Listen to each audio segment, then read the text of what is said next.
Air hidup. Renungan harian pada hari Jumat 13 Maret 2020. Yang layak menghampiri Tuhan. Siapakah yang boleh naik ke atas gunung Tuhan?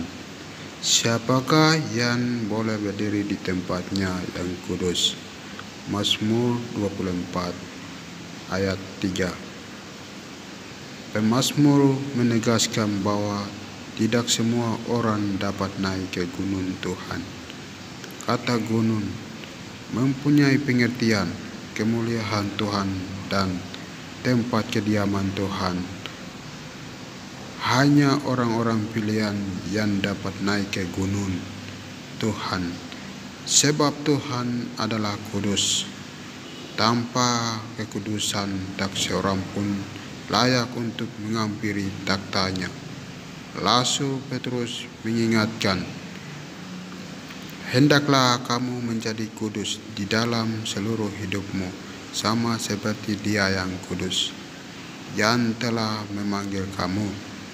Sebab ada tertulis, kuduslah kamu, sebab aku kudus. 1 Petrus pasal 1 ayat 15-16. Seseorang tak dapat melihat Tuhan tanpa kekudusan hidup dan tanpa kesucian hati. Yang boleh naik ke gunung Tuhan adalah orang yang bersih tangannya dan murni hatinya, yang tidak menyerahkan dirinya kepada penipuan dan yang tidak bersumpah palsu. Mazmur 24 ayat 4. Jelas sekali bahwa tidak sembarang orang dilayakkan untuk menghampiri hadirat Tuhan.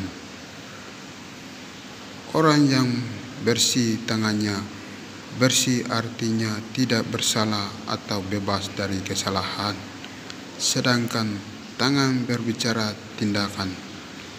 Orang yang bersih tangannya adalah orang yang memiliki tindakan atau perbuatan yang tidak bercela. Tidak ada manusia yang bebas dari kesalahan. Tapi jika kita mengaku dosa kita, maka Ia adalah setia dan adil, sehingga Ia akan mengampuni segala dosa kita dan mengucikan kita dari segala kejahatan. 1 Yohanes pasal 1 ayat 9. Dan bertobat, Tuhan berkenan menerima kita. Yang kedua, orang yang memiliki hati yang murni. Ini berbicara tentang motivasi hati atau kekudusan batin seseorang.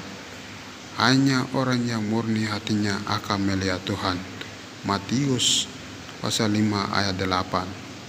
Hati yang murni adalah tulus, tidak ada maksud-maksud, terselubung, transparan, apa adanya, tidak ada kepalsuan, bersih, jernih, dan tidak ada hal-hal jahat yang bersimpan di dalam hati. Karena itu kita harus menjaga hati kita, sebab dari hati akan terpancar kehidupan. Amsal pasal 4 ayat 23. Hati kita dapat menentukan arah hidup kita, karena dari hati timbul segala yang jahat. Matius 15 ayat 19. Bila hati kita ini bersih, maka ucapan yang keluar dari mulut kita pun bersih, karena yang diucapkan mulut meluap dari hati. Matius pasal 12 ayat 34b. Isi berpendaharahan hati kita dengan firman Tuhan setiap hari. Akhir kata, kejar perkenaan Tuhan supaya kita layak datang ke gunungnya yang kudus.